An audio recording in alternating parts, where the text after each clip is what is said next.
song you sang to me, making coffee every morning. Doesn't matter where I go, another day, another show. Nowhere else feels like home. It's alright, you know how I like it. It's just fine, but you know how I like it. Ooh la la la, ooh le le le. If I'm honest, it's just okay. It's so nice, but you know how I like it. If you are a Ham fan, you know that song. That is Jeremy Messersmith. You know how I like it. KEXE is excited to announce that we're going to be broadcasting from the Minnesota State Fair a week from Friday. It's August 28th. We'll be in the Education Building at the Ampers booth. Hope you can come see us. We're excited to be at the fair and meet folks and make some live radio. And we're not unlike the almost 2 million people that went last year to the Minnesota State Fair. And sometimes folks go there for the food, the rides, the carnies, or they're going because they have submitted something they made or created for competition in the Minnesota State Fair. I'm Kari Hedlund with Heidi Holton, and joining the conversation now is Amy Thielen, our host of Ham Radio, and she is here along with Minnesota musician who we just heard from, Jeremy Messersmith. Jeremy not only wrote and produced that theme song to Ham Radio, but we also hear he's a state fair submitter. I don't know really what that means, but welcome, you guys. Thanks for joining us. Hi. It's good to be here. Good to see you all. Hey, Jeremy. I did not know that you submitted things to the state fair. It's my first year. It's my first year, so I'm mainly calling in for advice on how to enter stuff appropriately. If anybody has any tips. So, Jeremy, you are not only obviously a musician, but I remember the days of COVID when you discovered you were doing the 100 cookies from that cookbook, and you are a big baker. There you go. There we go. Yeah. 100 cookies. Which book? Oh, 100 cookies. That's Sarah Kiefer. Yeah. Oh, I love her. Her recipes are great. Yeah. So you was made all 100 of those? No, I only went through the first 50 as part of like a desperate COVID stab at sanity. And delight, and it made me very popular with my new neighbors. I just moved, and then realized as I was baking through that I couldn't possibly eat all the cookies that I was baking. So I became very popular very, very quickly. Was that your first deep dive into baking, or was this a long-standing thing for you? I had baked quite a bit, but I think that was my first deep dive. Is I finally just had the time. You know, all of the gigs were canceled. I didn't have much else going on, so I was like, I'm just gonna really focus on getting good at making cookies. And my favorite is actually this one, which I'll be entering, which is the white chocolate, rosemary, and apricot cookies, which I think is a really fun kind of herbal take on an oatmeal raisin cookie. And yeah, we'll see how that one goes. Is that like a sugar cookie, or more of you said like an oatmeal? It's got oatmeal in it? Yeah, it's more of like an oatmeal cookie, but white chocolate, rosemary, and apricot. So it's just kind of like it's a little lighter and kind of fragrant, and I think the white chocolate and apricot go really well together. And the apricot totally. instead of raisins. Yeah. I'm not a huge raisin fan in general, so I try to substitute. who is? I know. Not many people. I don't think people are. Don't you feel like they're masquerading as chocolate chips, and then you're always disappointed? Yeah. I just had a flashback, Heidi, childhood with that. Yes. I don't mind a raisin. You don't mind I don't them, mind but a see raisin. how you don't profess your love. True. You know, like. True. Yeah. Although I do love like sour cream raisin pie. That's pretty good. Oh yeah. So tell us about what is the procedure and the rigmarole and the pomp and circumstance of entering something into the Minnesota State Fair?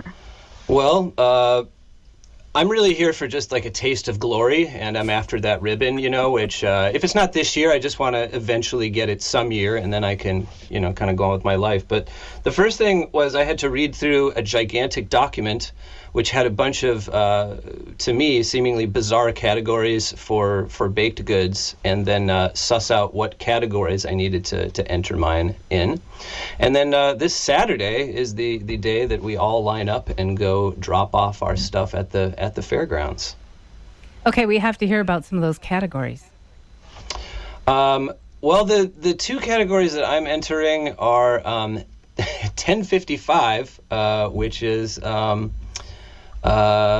a light drop cookie, and then I'm also entering some lemon bars, which are class 1064 bars, cake type or single layer with or without topping. And those are my best guesses that those are the categories that those two cookies will fit into. So, Jeremy, do you need to submit taste tests before, or like how does this work? Well, I have road tested these recipes a lot. And I mean, if you're asking if I can maybe swing by and bring you some baked goods at the fair on August 28th, then I would not be mad maybe. about that. Yeah. I would not be mad about that. Just saying. But I had there was an event that I baked lemon bars for this spring, which was like a big Minnesota Bars bake sale. Which was a fundraiser for restaurants affected by ice over the winter.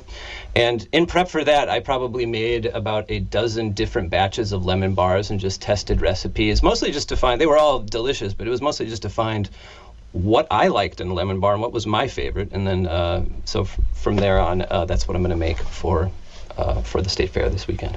So what are your lemon bar requirements, or what do you like? What were you trying to bring up or bring down?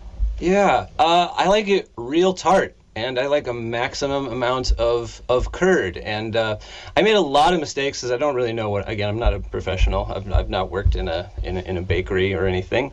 Made a lot of mistakes, mainly that powdered sugar just kind of like dissolves instantly and turns weird when you put it on a wet surface. So I found out about the special kind of sugar that you can put on that stays in place. I got a bag of that. So now all of my desserts are beautiful. What is that? What is dusting sugar? I think is that what it is? And it doesn't. I don't know about this. I don't either. It doesn't melt when you put it on something damp, and so it stays there. So you get that beautiful white topping for your lemon bars. Yeah. So what's in it? I forget if it's either fructose. There's a difference between like the fructose and sucrose, and it's the other one that's different from the regular powdered sugar, which is just like cornstarch and sugar. So yeah. That was a big tip. There were a couple lemon bar recipes I really liked. I like Zoe Francois' lemon bar recipe is great, and then the barefoot Contessa herself was also maybe my favorite for like the thickest curd and maximum tartness. I played around a little bit with like some tartaners and stuff, but in the end, I didn't really end up needing any of those things. Nice. You mean like citric acid? Yeah. I got a big bag of it, and now I don't know what I'm going to do with a giant bag of citric acid. Ooh, if you have Amy. any tips for that. Yeah, Amy? What? Put it in your dishwasher if you have hard water, which up north we do. Really? Yeah. Oh, wow, okay. But I do use citric acid sometimes. I know it feels like it's a cheat, but sometimes you don't want to add liquid, but you want to add tartness. But I think that, for the Minnesota State Fair, you're going to probably have some really good tasters. And it might be good to forego that and just go all natural. Yeah, what I have been told, so I have asked everyone that I know who has ever entered anything in the State Fair, and even talked with a couple people adjacent to some judges. And what I'm told is that, for the most part, they are looking for well-executed classics. So I'm going to try to be as kind of just classic in my presentation and flavors as possible. Nothing too crazy. Although the white chocolate apricot rosemary is kind of insane. So we'll see how that goes. What about a crust on the lemon bars? Yeah, the crust, because I end up liking the idea of having lemon in every layer. So I think my only adjustment is I would put a little bit of like zest in the crust.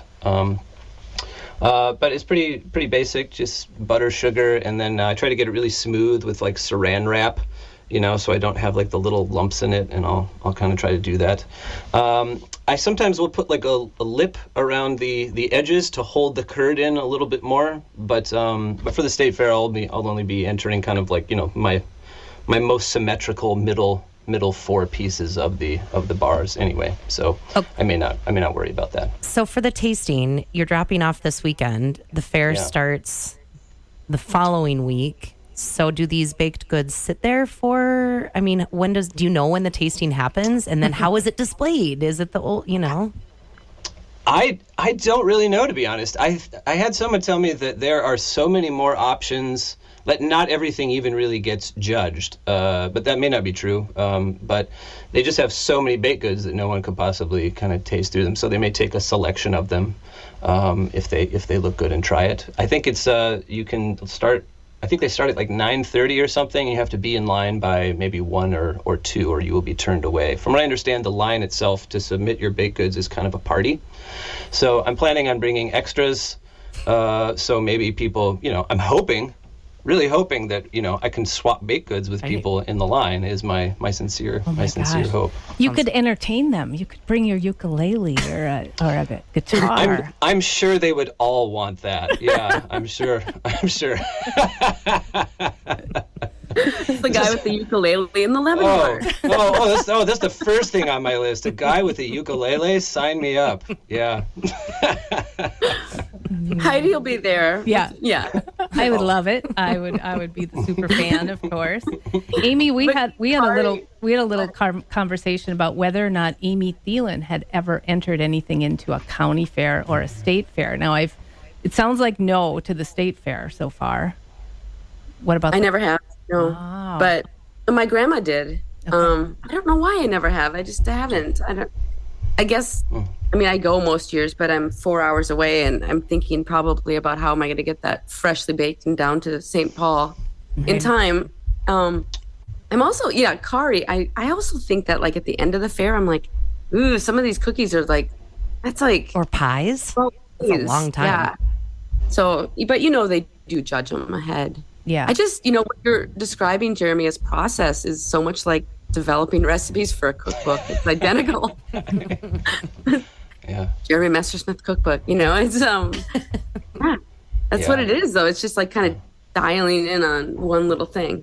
Yeah, I found that it's more about a lot of the recipes are already out there. It's just finding what do I like, and what is the thing that I like to bring out. What's the variation? And I've had a lot of testers too. I'm on a competitive puzzle team, and we meet up every Tuesday at a library here in Minneapolis, and I bring a baked good every Tuesday. It's really just a front for eating snacks. We're not that competitive. Don't tell them. How does who are you competing against? Well, we compete at the Winter Carnival, and there are all kinds of meetups for puzzling. Did not know about this world.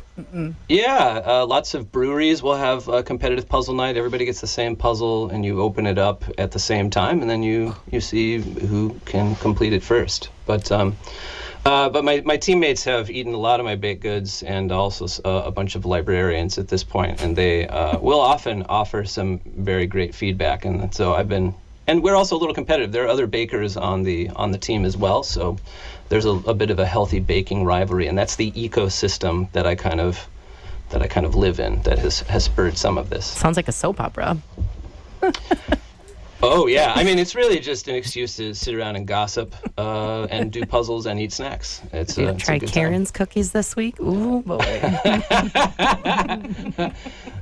There have been some debacles. I tried doing a hot Cheeto marshmallow, Rice Krispie bar kind of a thing. And, Wow. Yeah, nobody was into that. Except somebody brought their kid, and they were very about it, but nobody else was. I've got a 14-year-old who might be interested in trying that. Yeah. I was just going to say that. We used to make, when Hank was little, we used to make crazy stuff like that. I think that's exactly what, like a 10-year-old boy, all into that. Mm-hmm. Yeah. Mm-hmm. Yeah. Hot Cheeto, Rice Krispies. Yeah. Genius. Yeah. Mm-hmm. Yeah. So this competitive spirit, I kind of like it. It's like I like this competitions that are not really very serious. You know what I mean? Yes. Like, we really have to play up any of the conflict. One of the members on my team is entering some stuff in the state fair also, and is bringing in their mother from out of town, who is a pie cookbook author. Oh, and I was like, "Oh, you're bringing in a ringer this week. I see how it is. I see what's going on. All right. It's very fun to play up." Ooh, that's great. Well, if you have to amp up the conflict, it's like you're in a reality TV show, you know? Yeah, precisely. All right. Well, we can't wait to hear the results and find out how this process goes. Come visit us if you're out there on the 28th. Come visit us. Say hi. I will. You don't have to bring baked goods, but we would not turn it away. Is all I'm saying. All right. Yeah. All right. The 28th. If I'm out there, I will swing by and say hi. Yeah, do either of you, before we get there, have any advice? Amy said you often go. Jeremy, is the state fair something you always go to? No, not really. I frankly find it kind of overwhelming and overstimulating most of the time, and so I can last maybe a couple hours, and then it's like I wanna run home. My favorite thing to eat is still just like corn on the cob is the best thing there. I want to have like one bite of everything else, but then I could eat kind of unlimited corn on the cob. Same. Yeah. Amy, how about you? Corn dog. Well, I just wanted to ask for the whole group, corn dog or pronto pup? A pronto pup for life. I'm very confused about this difference. Flour between versus this. corn. Okay, I'm sorry. Sorry. I go pronto. Okay, all right. What about you, Amy? I like a pronto pup. Yeah. Okay. All right. Well, let's talk about some new things coming out for both of you. First of all, you got a new album coming out, Jeremy? It's out. It's out. Just came out, yeah. Oh my gosh. Yeah, it's called Fox Coyote, and I've been very busy this summer playing all over Minnesota. We've been playing it a bunch here at shows, KAXC too. Yeah. And Amy, we are cooking up another ham radio season. Yeah. Absolutely. Yeah. Yes, we are. It's going to be really fun. I'm excited that we're going to move into kind of like late summer and fall cooking, which is my very favorite time to cook. All right. All right. This has been your slice of ham, a little preview for the ham radio. Thanks, you guys, for joining us. That's Jeremy Messersmith and Amy Thielen.